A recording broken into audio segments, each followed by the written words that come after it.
Hello and welcome to Kingdom Ministries. Once again, we explore in a video series some serious subjects which are relevant to today. Today we're tackling the very serious subject of addictions. And addictions are things that are relevant today because I think we can all agree that we've either experienced them personally or we've had someone in our family line who's experienced them. So we want to make sure that we have an understanding both in the natural and in the spiritual about what is being said about addictions and how we are to treat them. Today's topic is going to be called Uncovering the Roots of Addiction. To start off with, I'd like to go in two parts. Today's first part will be in the exploration of what the natural world says about addictions. And I thought I would give you the definition as given by the Webster's Dictionary. It says that compulsive, chronic, physical, or emotional fulfillment of a need in a potentially harmful or dangerous way.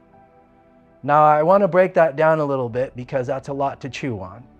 So first and foremost, I looked up this word compulsive.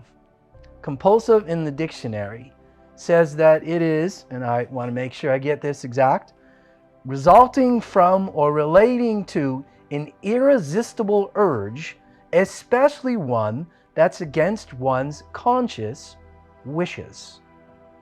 Now, what are we talking about when we hear someone say an irresistible urge or going against someone's conscious wishes? That's something serious that sounds to me like there is something behind the scene, a force behind the force. And we want to go into that, but I'll get to that a little bit later. So we talked about this idea of compulsive being a compelling or a driving or an irresistible urge. We're also talking about something that's repetitive. The word chronic, it insists that it is a repetitive or habitual action.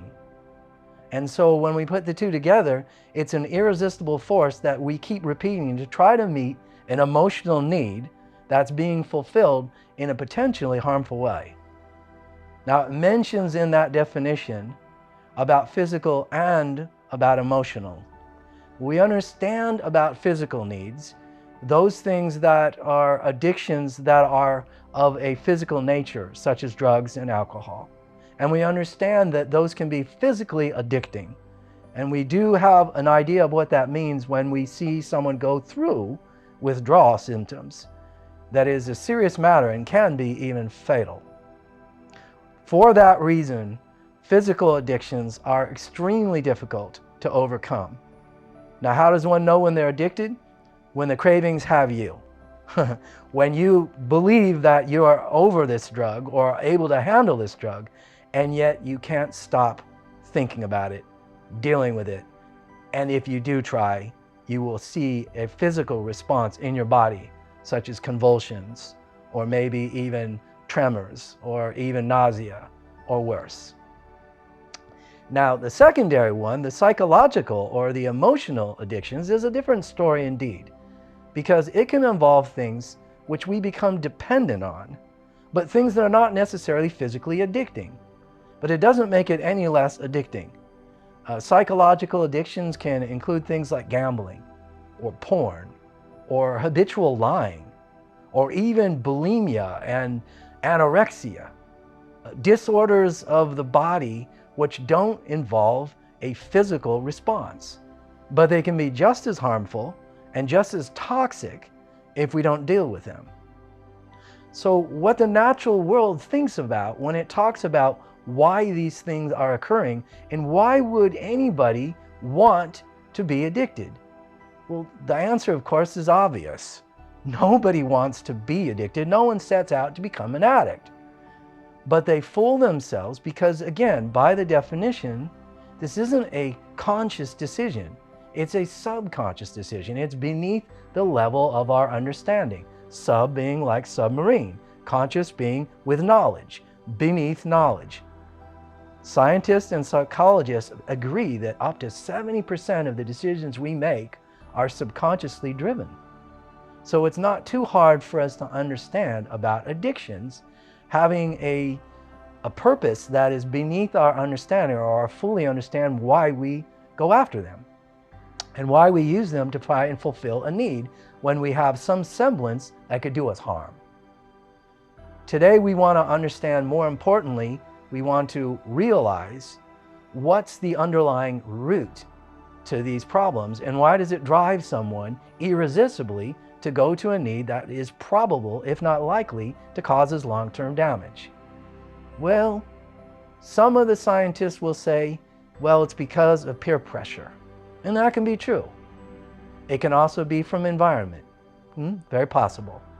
It can also be from medical reasons. Pain pills that happened during surgery, you got caught up in addiction. Or sleeping pills. And it can also be from stress. That is a very likely and usual condition. What is underlying these conditions is something that I call the root.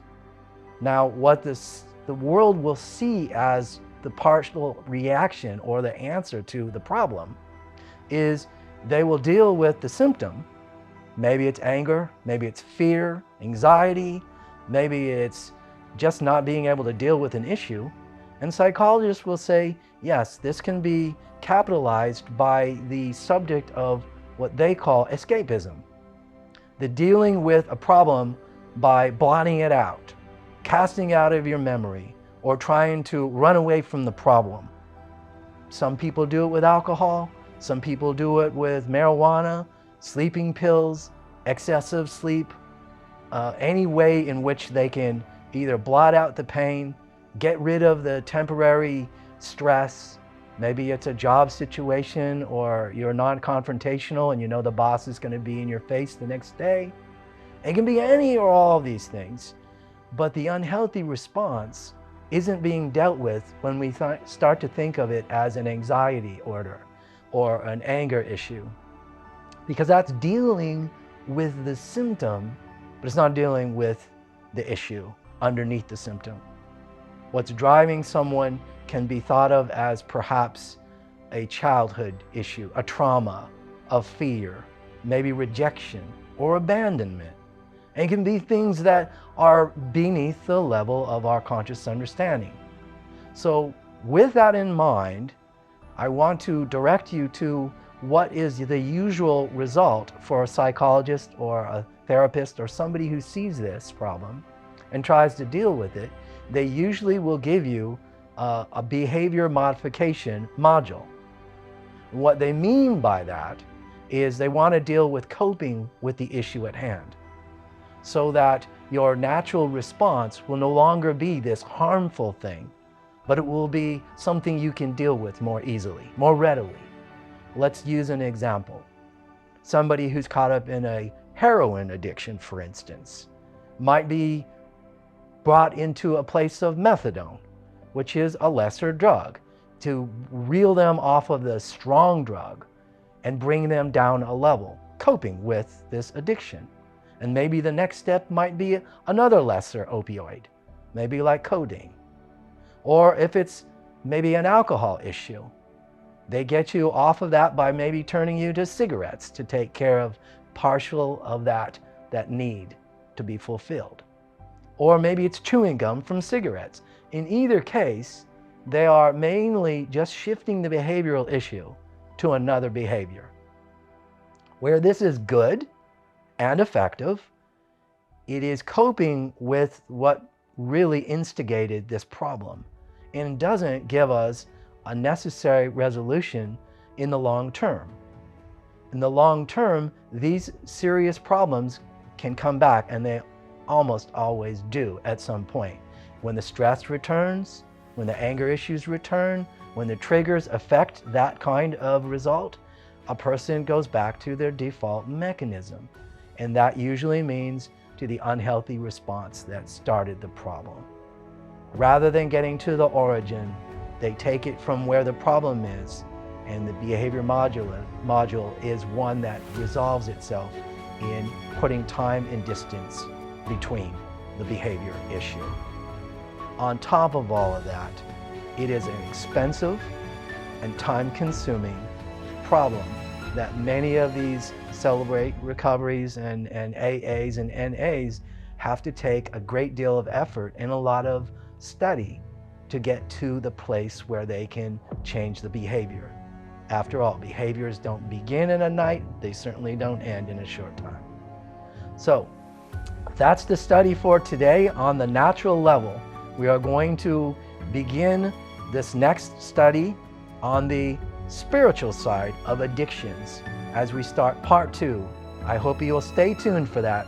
It's Kingdom Ministries. This is Bruce Twamley signing off for now.